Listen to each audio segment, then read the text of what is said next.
Sir ने अब तक 60 लाख से भी ज्यादा छात्रों को शिक्षित किया है और इनकी ऑनलाइन जी हाँ और इनकी ऑनलाइन की जो क्लासेस हैं उसमें 2 करोड़ सब्सक्राइबर्स हैं ऑनलाइन क्लासेस की। क्या बात।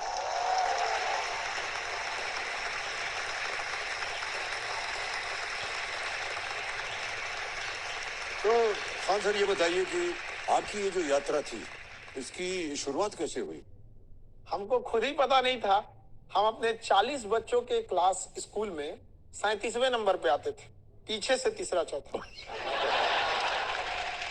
और हमारे टीचर लोग को ये लगता था ना कि जितना वो जानते हैं उतना हम लोग भी जानते हैं। और हम लोग उतना जानते नहीं थे जी। तो हमारे दोस्त हमें जो पढ़ाते थे ना वो ज्यादा समझ में आता था। टीचर जो बताते थे वो और कम समझ में आता। टीचर को देख के डर लगता था। सर एक बार ठहर जाइए।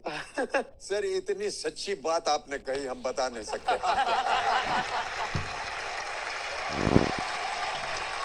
सर जितने शिक्षक हैं हाथ जोड़कर हम उनसे माफी मांगते हैं।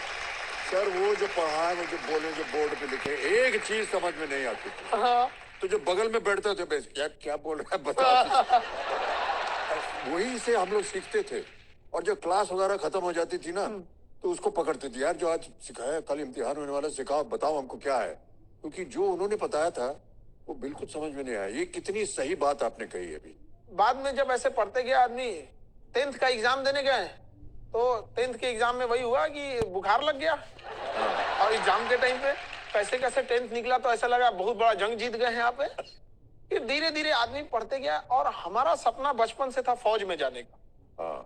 और हम उसके लिए एनडीए की तैयारी की है, एग्जाम दिए। हमारा मेडिकली फिट नहीं है, हम हाथ टेढ़ा होने की वजह से हमको छाट दिया गया। बात ये नहीं कि हम फौज के बगैर जी नहीं सकते, सवाल ये था कि बिना फौज हम जीना नहीं चाहते थे। क्या बात है, वाह वाह। तो कभी कभी लगता था कि माँ बाप के लिए हम सबसे बड़े हैं, उनके लिए हम सबसे बढ़ के हैं, उनके लिए हमें कुछ ना कुछ तो करना होगा। तो जो चीज हम झेले थे ना कि बच्चों को समझा समझा के, वो अपने जो भी फ्रेंड सर्किल में थे उनको नहीं समझ में आता तो उनको पढ़ाते थे। उनको कुछ कुछ बताते बताते ना वो हमको बड़ा कहते भाई तुम बताता है तो एकदम धंस जाता है अंदर तक एकदम। पूरा समझ आ रहा है। पूरा एकदम अंदर तक धंस जाता है। फाइनेंशियल स्थिति सही नहीं थी। फिर जिस मकान में थे वो मकान की जो बच्चे थे उनके कहें कि इन्हीं को पढ़ाने दीजिए, हमसे पैसा मत लीजिएगा रहने का। तो फिर उन बच्चों को पढ़ाएं। फिर धीरे धीरे पढ़ाते पढ़ाते कोचिंग में अचानक से हमको बुलाया गया। तो हम जब पहली बार गए तो 5-6 लड़के थे वहां पे। हमें लगा कि हम क्या पढ़ाएंगे इन लोग को। अगले दिन कैसे 20-25 आए, 50-100 500, आज ये 60 लाख कैसे पता चला है हमको खुद नहीं पता चला है।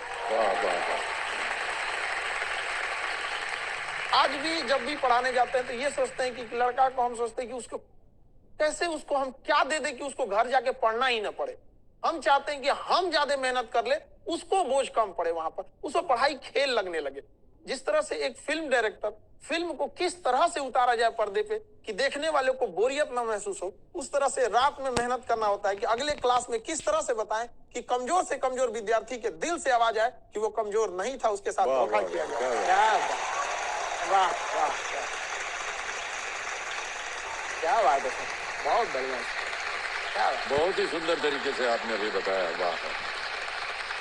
बहुत बहुत बधाई आपको खान साहब और जाकिर भाई, आपको भी। आज आप दोनों यहाँ पर उपस्थित हैं। अब खेल में आप दोनों का ध्यान आज